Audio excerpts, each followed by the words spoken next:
du droit de l'affiliation. Et donc, il faut toujours savoir, bien sûr, de quoi l'on parle lorsqu'on parle de droit de la famille. Donc, ce qui va nous permettre, dans un premier temps, eh bien, de comprendre d'abord de quoi parle-t-on quand on parle du mot famille. Qu'est-ce que c'est que la famille? Est-ce qu'il y a une notion effectivement de famille? Et vous voyez dans l'introduction donc du plan du cours, je vous ai détaillé donc 3 points essentiels. La notion de famille, le concept juridique de famille. Qu'est-ce que c'est que la famille? Dans un deuxième temps, nous verrons ensuite qu'est-ce que c'est que sont ces liens, que sont donc ces liens familiaux. Parce qu'on verra qu'en réalité, la famille, et notamment quand on fait ce droit de première année, c'est un droit donc des liens et des relations entre membres donc de la famille. Et ensuite, on essaiera de découvrir, eh bien, de quoi parle-t-on quand on parle, de quoi parle-t-on quand on parle de droit de la famille, puisque on fait du droit de la famille effectivement au deuxième semestre. Alors, déjà la famille, donc quelle notion, quel concept juridique? La famille, donc quelle notion, quel concept juridique?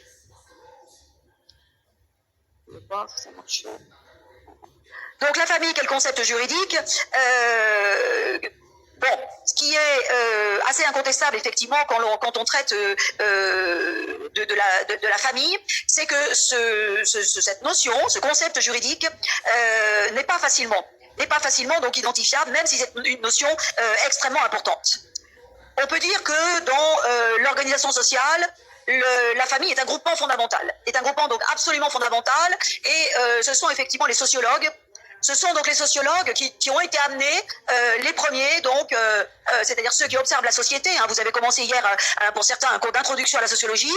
Donc, pour ceux qui observent la société, eh bien, ils ont observé effectivement que la famille a énormément évolué au fil des siècles, au fil de l'histoire, et que bien sûr, parler de la famille avant le Code civil, au temps du Code civil en 1804, ou parler de la famille aujourd'hui, bien sûr que la notion est vraiment différente. La notion est tout à fait différente, quoique.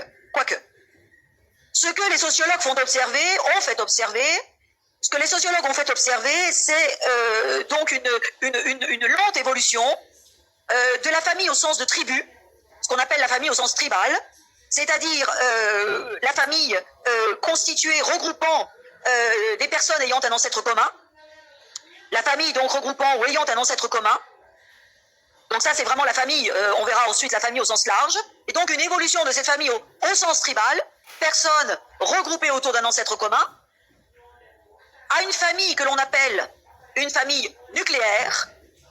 Dans nucléaire, il y a noyau, c'est-à-dire une famille constituée d'un noyau, parents-enfants. Noyau dur de la famille, donc parents-enfants. Parents-enfants, c'est-à-dire un couple et des enfants. Donc une lente évolution de cette famille au sens tribal vers une famille que l'on appelle nucléaire, c'est-à-dire constituée d'un couple et des enfants. Et on verra effectivement que cette observation des sociologues a un intérêt effectivement pour les juristes dans l'acception et dans l'acceptation donc de la famille, et dans l'acceptation donc de la famille qui finalement aujourd'hui a un double sens. Quoi qu'il en soit, les sociologues aussi font observer qu'il existe incontestablement, et aujourd'hui encore plus, différentes formes de famille. Il n'existe donc pas une famille, on le dira tout à l'heure, il n'existe certainement pas de modèle familial, donc il n'existe pas une famille, mais il existe incontestablement donc plusieurs types de familles. Plusieurs types de familles, et on en entend parler ici ou là. On entend parler de famille monoparentale. Famille monoparentale, ce qui signifie qu'il y a un seul parent au foyer avec le ou les enfants, ce qui ne veut pas dire qu'il ne peut pas y avoir deux liens donc de filiation, mais il y a un seul parent présent au foyer avec les enfants. Un seul parent au foyer, ensuite d'un divorce, ensuite de la rupture d'un concubinage, on le verra, ensuite de la rupture d'un pacte. Donc un seul parent au foyer avec les enfants. Famille monoparentale, qui se différencie bien sûr de la famille que l'on appelle aussi recomposée. On parle aussi de familles recomposées, des familles une famille qui effectivement se compose ensuite de la rupture de chacun des parents avec un autre conjoint, concubin ou pacsé, et qui recompose, donc qui reforme une nouvelle famille. Donc là, bien sûr, il y a une autre forme de famille. Et puis, bien sûr, il y a aujourd'hui, et on le verra notamment depuis, et encore plus depuis 2013, depuis la loi Taubira, on le redira ouvrant le mariage à tous, il y a donc, on parle aujourd'hui de famille homoparentale. On parle de famille homoparentale, c'est-à-dire de famille composée d'enfants, soit qui vivent au foyer avec le couple homosexuel, soit qui sont directement qui appartiennent directement à ce couple, puisque effectivement on verra que le couple homosexuel peut aujourd'hui, notamment s'il est marié, encore en l'état du droit positif, le couple homosexuel peut adopter un enfant. Donc on parle aujourd'hui aussi bien sûr de famille homoparentale. Donc il n'y a pas une famille, pour terminer sur ce premier mot de famille, au sens du concept. Il n'y a pas donc une famille, il y a donc des familles, et de fait, il existe, et on en reparlera ici ou là, il existe un code dont on a déjà parlé au premier semestre, qui s'appelle le code de l'action sociale et des familles, le code le CASF, le code de l'action sociale et des familles, ce code, effectivement, qui montre bien qu'il y a des familles au sens pluriel du terme. Il y a bien des familles au sens pluriel donc du terme. Ce qui est absolument certain, c'est que la famille est un intermédiaire, c'est un groupement fondamental, mais c'est un intermédiaire. C'est un intermédiaire entre l'État. C'est un intermédiaire donc entre l'État et l'individu. Donc la famille est un groupement fondamental de la société, intermédiaire entre l'État et l'individu. La famille, on l'a compris, puisque je n'en ai pas parlé évidemment tout de suite, la famille ne reçoit aucune définition dans aucun texte. Donc il n'y a aucune définition de la famille, mais dans un texte bien sûr, mais par effectivement l'observation notamment donc des sociologues, eh bien on peut dire effectivement, et on va le redire, qu'il y a donc deux acceptions. Il y a donc deux acceptions du concept même de famille, c'est-à-dire une famille au sens large, la tribu, et une famille au sens strict, dans le concept, une famille au sens strict, c'est-à-dire composée du couple et des enfants. Donc il y a bien une double acception de ce mot famille, la famille au sens large et la famille au sens strict. Pour terminer sur ce premier point, sur ce grand A, sur cette notion, sur ce concept, on peut effectivement donc dire que la famille, c'est un lieu également, et pour faire le lien avec le deuxième point, la famille, donc, c'est un lieu de solidarité, ce qu'on appelle, et on en reparlera tout au long de ce cours, c'est un lieu de solidarité, ce qu'on appelle la solidarité familiale. On avait déjà perçu ça au premier semestre, notamment avec le droit des incapacités. Dans le droit des incapacités, on avait parlé effectivement de la solidarité familiale. Donc c'est un lieu de solidarité, et c'est un lieu où se tissent des liens. Et d'ailleurs, on dira tout à l'heure que le droit de la famille de programme de première année, c'est vraiment effectivement les liens, le droit donc de ces liens qui se tissent entre des personnes.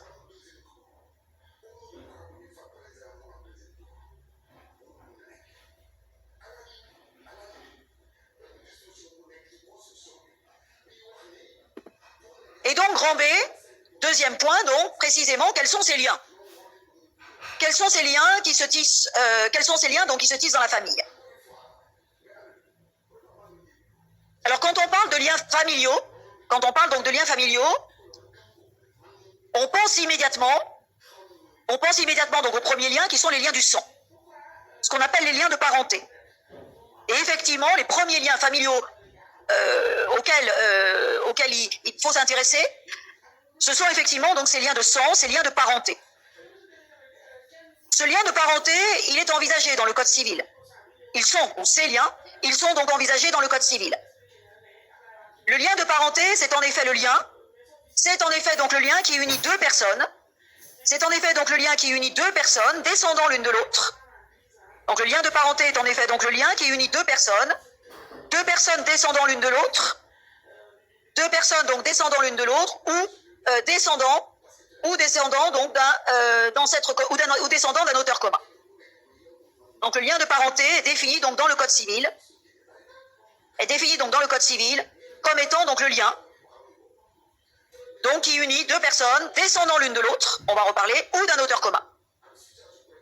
Et la parenté, nous dit le Code civil, aux articles 741 et suivants du Code civil, ce lien de parenté, cette parenté se divise en deux branches. Une branche qu'on dit maternelle et une branche paternelle, puisque par les liens du sang, toute personne a au maximum un père ou une mère. Ou un père et une mère, bien sûr. Mais on verra que parfois, il n'a qu'un père ou qu'une mère s'il n'y a qu'un seul lien de filiation. Donc la parenté, ce lien qui unit deux personnes, descendant l'une de l'autre ou descendant d'un auteur commun, donc se divise en deux branches, la branche paternelle et la branche maternelle. Et donc la proximité de la parenté, vous le lirez, la proximité donc de la parenté s'établit par le nombre de générations. La proximité donc de la parenté s'établit par le nombre de générations qui donc sépare deux membres d'une même famille. S'établit donc la proximité de la parenté donc s'établit par donc le nombre de générations qui séparent deux membres d'une même famille. Et chaque génération se dénomme un degré. Chaque génération donc se dénomme un degré. Et la suite des degrés forme une ligne. La suite des degrés donc forme une ligne et donc dans la mesure où le lien de parenté c'est le lien qui unit deux personnes descendant l'une de l'autre, eh bien effectivement on peut avoir soit une parenté, ce qu'on appelle en ligne directe, soit la parenté donc en ligne directe, et là c'est le lien qui unit le père à sa fille ou à son fils, le grand-père à son petit-fils, l'arrière-grand-père à son petit-fils. Le lien qui unit des personnes descendant donc l'une de l'autre, ce qu'on appelle la parenté en ligne directe. La parenté donc en ligne directe, et donc le fils est parent avec son père au premier degré, une génération égale un degré, avec son grand-père au deuxième degré, et ainsi de suite, arrière-grand-père troisième degré, voilà. Donc un degré égale une génération dans la parenté, en ligne directe. Attendez, quand le lien de parenté, donc ce sont les articles 741 et suivants du Code civil, 741 donc et suivants du Code civil. La parenté s'établit par, la proximité de la parenté s'établit par donc le nombre de générations. Donc je répète, un fils ou une fille est parent avec son père au premier degré, une génération un degré, avec son grand-père deux générations 2 degrés, donc parent au deuxième degré, avec son arrière-grand-père, parent au troisième degré, 1 degré égale donc une génération. Et puis à côté, on a ce que l'on appelle la parenté en ligne collatérale. La parenté en ligne collatérale, 2LA. La parenté en ligne collatérale, c'est donc le lien qui unit deux personnes descendant d'un auteur commun. J'ai dit que la parenté par le sang, le lien du sang, c'est aussi bien des personnes descendant l'une de l'autre, ce qu'on vient de voir, la parenté en ligne directe, mais c'est aussi donc la parenté en ligne collatérale, c'est-à-dire des personnes qui descendent d'un auteur commun. Et là, c'est la parenté avec les frères et sœurs, avec les cousins. Donc la parenté avec les frères et sœurs, soyons très clairs, je ne suis pas parente de ma sœur ou de mon frère, auteur-ancêtre, oui, descendant donc d'un ancêtre commun, d'un auteur commun. Donc je ne suis pas donc parent avec mon frère dans la parenté en ligne collatérale, avec mon frère ou ma sœur, je ne suis pas parent au premier degré, on ne tire pas un trait. Pourquoi? Parce que dans la parenté en ligne collatérale, il faut remonter à l'auteur et redescendre. Bon, ça effectivement c'est du cours de droit notarial, c'est des notions de droit notarial, il ne faut pas se tromper dans les actes effectivement, par exemple dans une succession, il ne faut pas se tromper effectivement dans le décompte des liens de parenté. Bon, donc avec mon frère ou avec ma sœur, je remonte à l'auteur commun.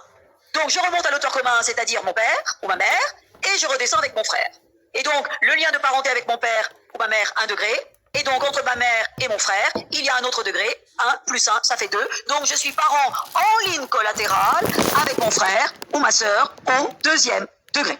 Voilà, et non pas au premier degré comme dans la parenté en ligne directe. Donc en ligne collatérale, nous remontons à l'auteur commun et ainsi de suite avec les cousins où on remonte effectivement donc à la tante, à l'oncle, etc., etc. Bon. Donc voilà les liens familiaux, les liens du sang, la parenté en ligne directe, la parenté en ligne collatérale. Deuxième lien familiaux. Donc premier lien familiaux, ce sont donc les liens du sang, les liens de parenté. Je répète donc, puisqu'une étudiante donc me dit qu'elle n'a pas compris, ou il n'a pas compris, j'ai pas eu le temps de voir, donc la parenté en ligne collatérale. La parenté en ligne collatérale, ce sont des liens qui unissent des personnes descendant d'un auteur commun. D'accord? Donc personne descendant d'un auteur commun.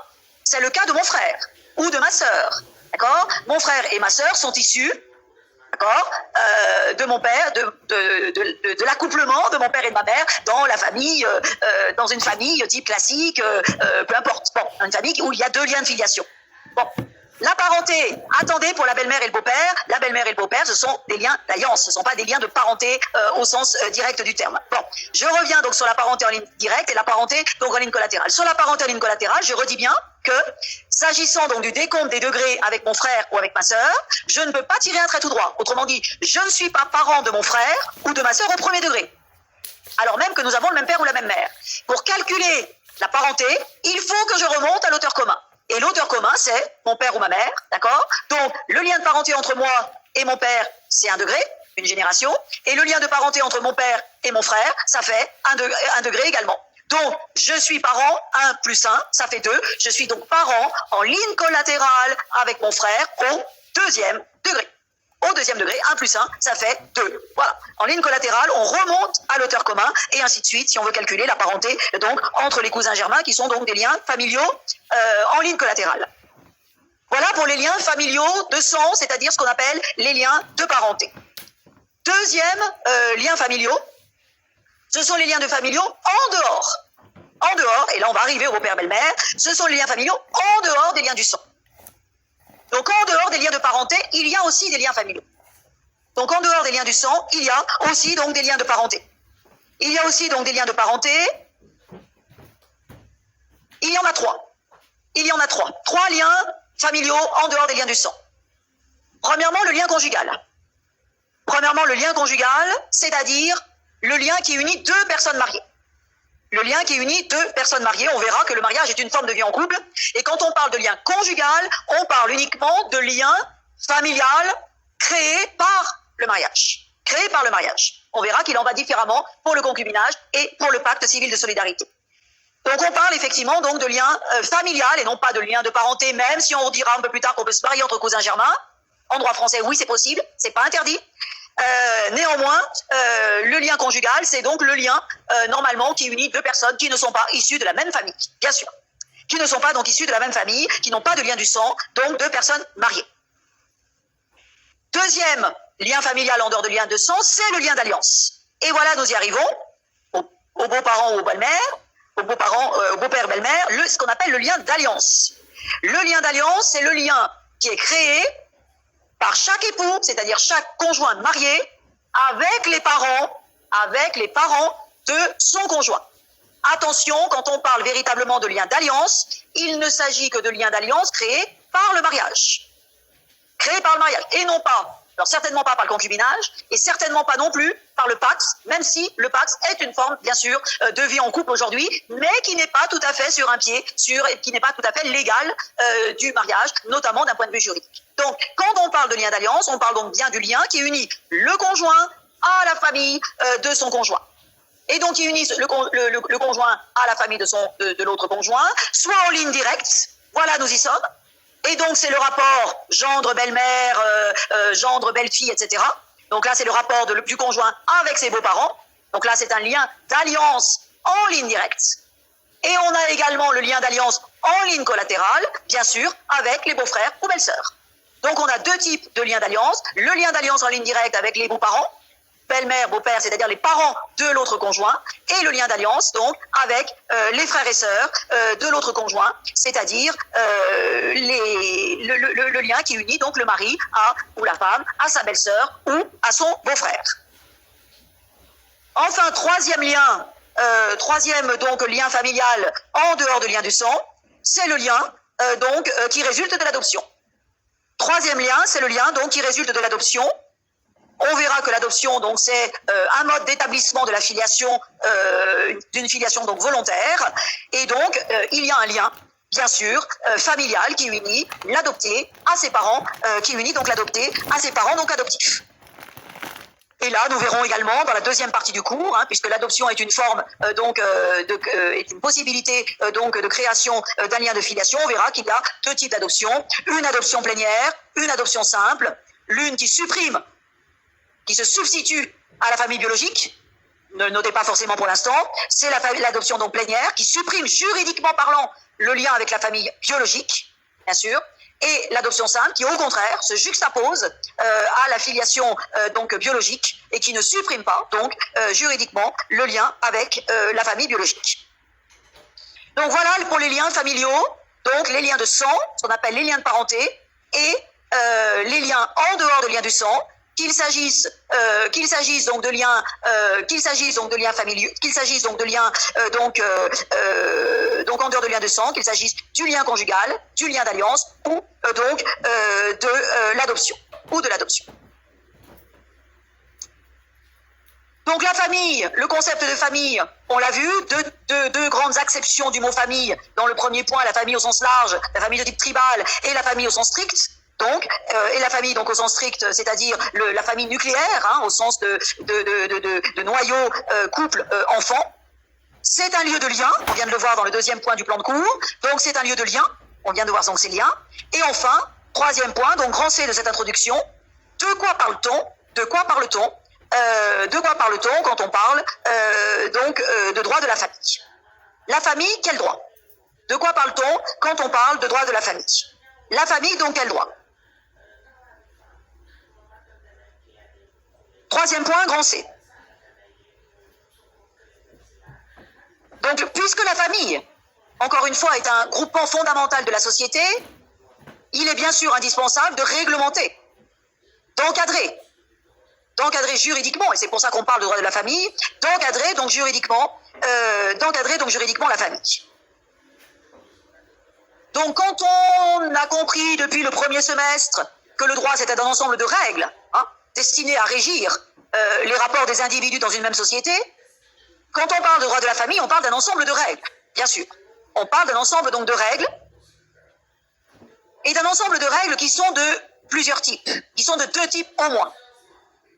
Ensemble de règles qui sont de deux types au moins, puisque quand on parle de droit de la famille, on parle en réalité de règles de droit d'ordre patrimonial, et vous avez entendu parler, rappelez-vous, au premier semestre, donc de droit effectivement patrimonial. Donc quand on parle de règles de droit patrimonial, notion de règles patrimoniales, c'est des règles qui ont une incidence financière. Donc quand on parle de règles d'ordre patrimonial, quand on parle de droit patrimonial, on parle effectivement d'un ensemble de règles qui ont une incidence financière, qui ont des conséquences pécuniaires. Et donc effectivement, le droit de la famille s'intéresse et comprend des règles qui organisent ce droit où il y a des incidences financières. C'est tout le droit notamment des successions. C'est tout le droit, on le verra, du régime des biens, notamment du régime des biens du couple marié. Et quand on parle de ces règles d'ordre patrimonial, on ne peut pas parler de ces règles sans avoir connaissance des règles qui régissent les liens, d'abord. Il faut d'abord se préoccuper de l'encadrement des liens familiaux avant de se préoccuper des règles qui régissent effectivement les rapports d'ordre pécuniaire, d'ordre financier entre les conjoints. Donc le droit de la famille, c'est du droit patrimonial, droit des successions, droit de ce qu'on appelle des régimes matrimoniaux, mais c'est aussi et surtout en première année ce qu'on appelle le droit extra-patrimonial. Et le droit extra-patrimonial, c'est justement l'ensemble des règles qui régissent les relations. Les relations de qui? Les relations du couple, puisque la famille est composée d'un couple, il n'y a pas de famille, il n'y a pas de couple. Donc, c'est le droit effectivement des relations du couple, et on verra qu'il soit marié, pacsé, concubin. Donc, c'est le droit des relations du couple, et c'est aussi effectivement le droit de l'enfant, le droit des enfants, c'est-à-dire le droit de ces liens qui unit le couple à l'enfant, ce qu'on appelle le droit de la filiation. Donc, cet ensemble de règles d'ordre extra-patrimonial constitue donc aussi, effectivement, le droit de la famille. Constitue donc aussi le droit de la famille. Donc, il y a bien deux grands types de règles, qui concernent, effectivement, le droit de la famille. Et donc, ce droit extra-patrimonial va s'intéresser donc au couple, pluriel, va s'intéresser donc à la filiation, et on verra donc il y a une pluralité, donc de règles. Mais avant de s'intéresser donc à cette pluralité, à ce que j'appelle ce pluralisme dans le droit de la famille, toujours dans l'introduction de ce cours, on va, à trait grossier, rapide, on va dire que ce droit de la famille, et notamment ce droit, qu'il s'agisse d'ailleurs du droit patrimonial ou extra-patrimonial, a profondément évolué, parce que la notion même de famille a profondément évolué. Donc ce droit de la famille a profondément évolué, donc au fur et à mesure, bien sûr, des siècles. Et donc dans ce grand C, dans ce troisième point, donc là aussi, 3 points essentiels en introduction de ce cours. Premièrement, l'évolution du droit de la famille. Très très grosse évolution du droit de la famille, et puis après, on parlera de pluralisme, d'abord de contractualisation du droit de la famille, et ensuite de pluralisme. D'abord l'évolution. Donc du droit de la famille, et là on va brosser bien sûr à grands traits cette évolution du droit de la famille. On brosse à grands traits donc cette évolution du droit de la famille. Si on veut synthétiser la période antérieure, parce que bien sûr on va partir essentiellement du Code civil, mais si on veut synthétiser la période antérieure au Code civil, donc avant le Code civil, on peut dire que le droit de la famille était largement, très largement, profondément donc influencé par le droit de l'Église, ce qu'on appelait le droit canonique, ou le droit canon, le droit canonique. Donc il y avait une emprise effectivement de la religion sur le droit de la famille. Le mariage n'était pas un acte laïque. Le mariage était uniquement un acte religieux.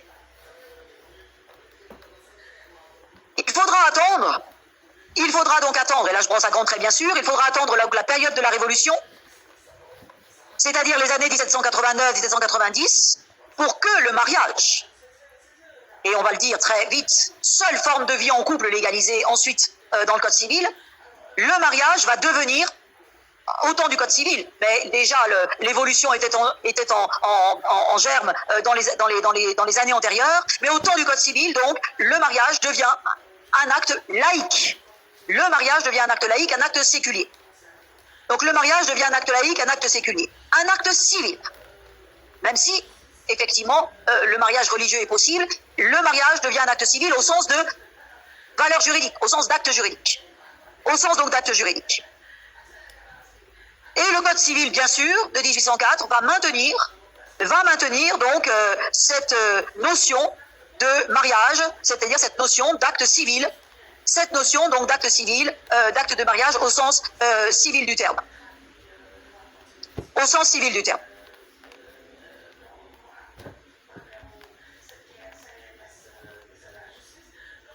Et donc, dans le Code civil, dans le Code de 1804, donc, ce qu'on peut dire de la famille, et donc du droit de la famille, c'est qu'il repose complètement sur le mariage.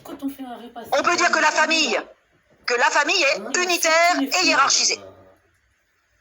Et donc le droit est en réalité un droit qui n'est pas pluriel. Il n'est pas bien. La famille est unitaire et hiérarchisée. Famille unitaire, ça veut dire que seul le mariage est considéré par le Code civil. Donc seul le mariage est considéré par le Code civil, donc seul le droit du mariage est considéré par le Code civil. Autrement dit, les personnes non mariées, les concubins, les personnes vivant maritalement, ne sont pas considérées par le droit en 1804. Le couple donc non marié n'est pas considéré par le droit, ou quasiment pas considéré donc par le droit au temps du Code civil. On redira même après en droit d'affiliation que l'enfant issu d'un couple non marié, ce qu'on appelait l'enfant naturel, eh bien était tout simplement finalement pas considéré, et quant à l'enfant adultérin, lui, il était considéré véritablement comme un paria, un bâtard. Donc seul le mariage est considéré, donc seule la famille issue d'un couple marié est considérée. Et cette famille, elle est complètement hiérarchisée aussi, puisqu'au temps du Code civil, la famille, elle est sous la toute-puissance, du chef de famille. Sous la toute-puissance donc du chef de famille, lequel chef de famille exerce tout à la fois une puissance maritale, donc le chef de famille exerce une puissance maritale.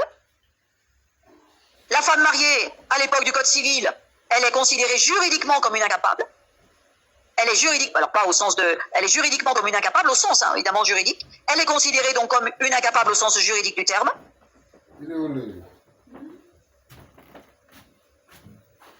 Et le chef de famille exerce également, le chef de famille donc exerce également la toute-puissance également donc vis-à-vis de ses enfants.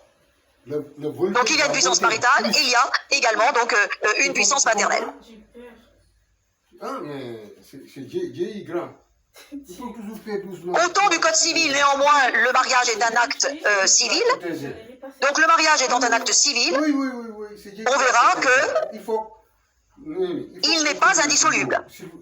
Autrement dit, le mariage peut être dissous de deux façons, soit par effectivement la mort, soit par le divorce, je ne l'ai pas dit précédemment, soit par le divorce, qui a été introduit par les révolutionnaires en 1790.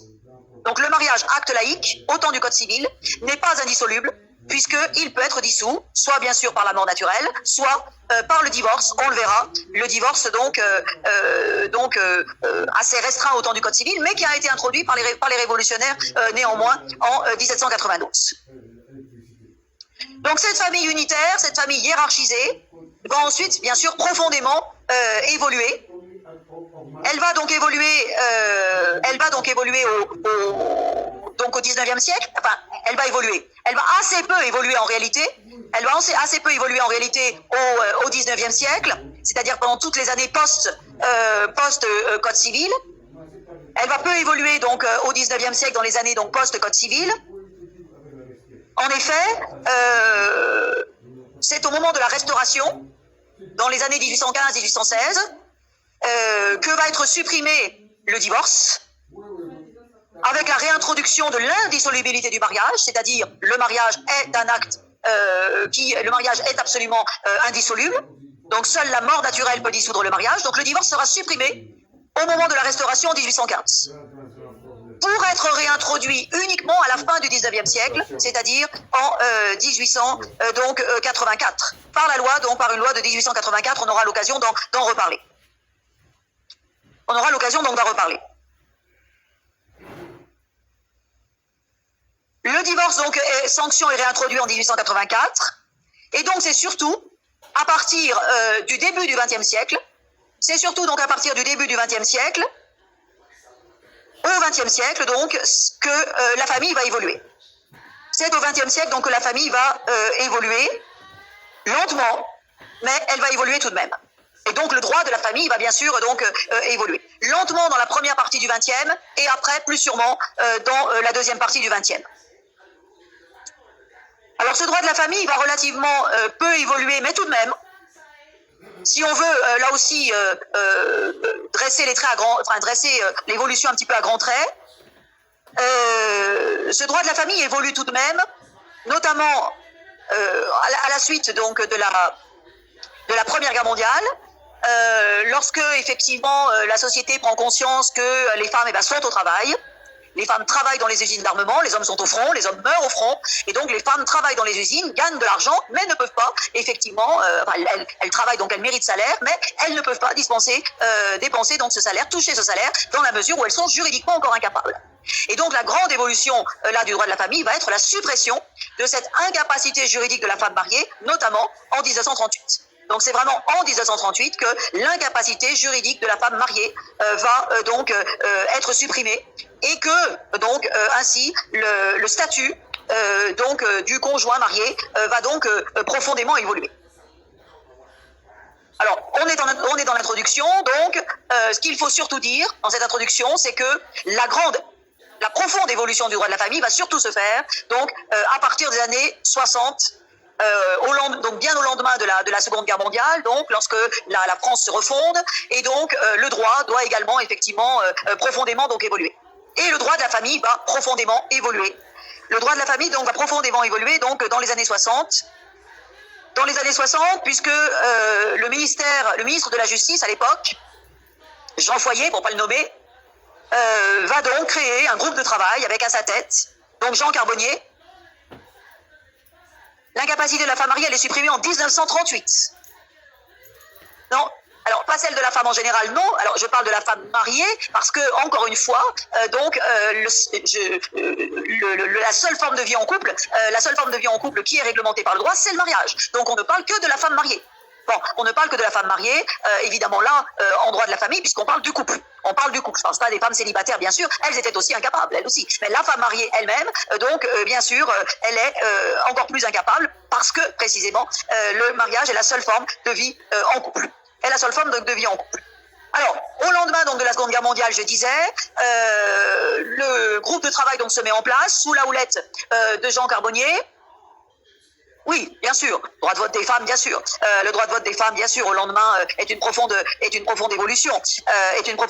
Mais là, on ne parle pas de tous les droits, effectivement, donc des femmes, mais essentiellement, bien sûr, de la vie du couple. Bien sûr que le droit de vote a été une profonde évolution. Cela s'entend, bien sûr. Alors, donc, du point de vue de l'évolution au lendemain de la Seconde Guerre mondiale, je reviens à ça.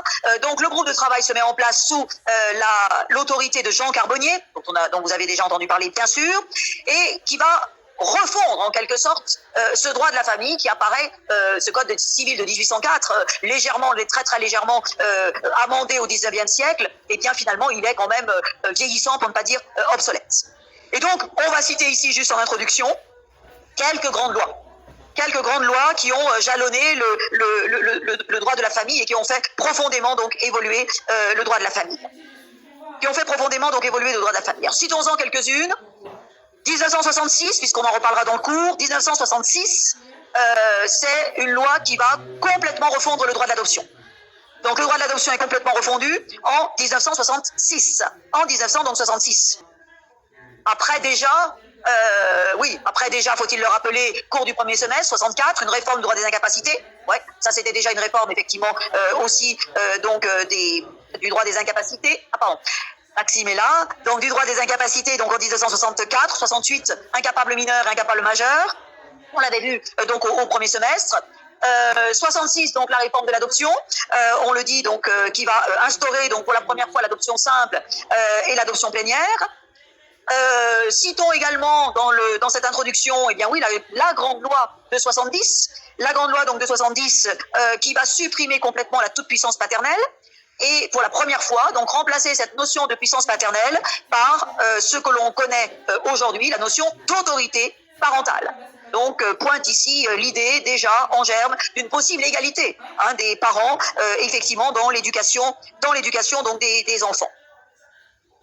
Citons aussi, on en reparlera dans la deuxième partie du cours, la loi de 72, qui est effectivement une loi très très importante, puisque c'est une loi qui, pour la première fois, va parler d'égalité des filiations. Donc c'est une grande réforme du droit de la filiation, et pour la première fois, on parle donc d'égalité des filiations. On verra la filiation dans le mariage, la filiation hors mariage. Donc ça, c'est une loi de 72. Et puis, bien sûr, là aussi, nous en reparlerons. On ne peut pas ignorer la grande loi du 11 juillet 75. Si vous permettez, on va faire une toute petite pause et je reprends le cours dans un instant. On fait une toute petite pause dans l'enregistrement. Ah.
pas bien comment elle doit utiliser l'eau. C'est pas normal.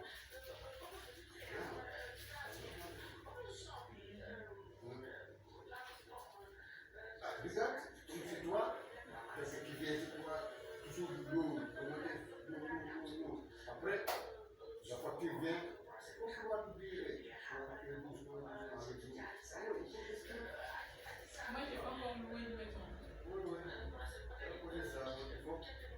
Mais Il faut qu'il a. j'attends le jour qui parle de l'autre.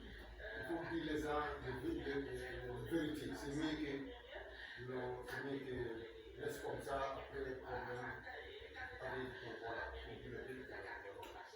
c'est ça. De toutes les façons, c'est bon, mais ce n'est pas les sels pour votre verre. Il faut t'arrêter, il faut faire boire. Tu n'es pas les seuls à avoir C'est pas moi, je pense que toute la France, vous savez très bien que la vélo. c'est pas ça. Là, Oui, à l'Afrique, l'eau n'est pas. oui, pour moi c'est dit, ici, l'eau est un problème. Donc ici, il faut diminuer l'eau. Toute la France, c'est la Non, c'est pas ça. Toi, comment tu fais avec l'eau, c'est pas bien. Moi, c'est pas de ça. Toi, il faut faire. J'ai compris. Voilà. C'est On peut comprendre. Voilà, il n'y a pas de problème. ça que je dis. C'est toute la France. C'est pas seulement le peuple. Parce que moi, c'était pas l'eau comme ça. Toujours l'eau. Problème. On a dit ça, pas ça. Et la télé, c'est pas problème. Attends, comme tu veux. Non, l'eau, c'est nécessaire. Imagine comme tu trouves appartement, tu vas voir. Tu vas voir toi-même. C'est moi qui ai fermé cette télé à 5h du matin. C'est pas ça, même. Moi, c'est quasiment assez difficile. Toi, tu as compris, ça va. Non. Tu vois, Écoute, je t'ai dit encore un tu truc. diminues l'eau. Ça, il y a des rayons X. Comme tu Je le ne sais fais, pas quoi. comme tu le fais, tu prends une douche. Ça va. Donc, comme tu restes sur l'eau, toi, Non, je reste pas sur place. 2 heures de temps dans Oh non, c'est pas que j'ai fait trop. J'ai fait mes trucs. c'est trop. Écoute, j'ai enregistré mes vidéos, j'ai fait mes trucs sur mon stage. Oui, c'est pas aujourd'hui, mais c'est bien la politique. Ouais. Moi, c'est pourquoi je dis. Je pense que c'est 2 heures de Donc, quand même, tu fais une bouche avec moi. C'est ça.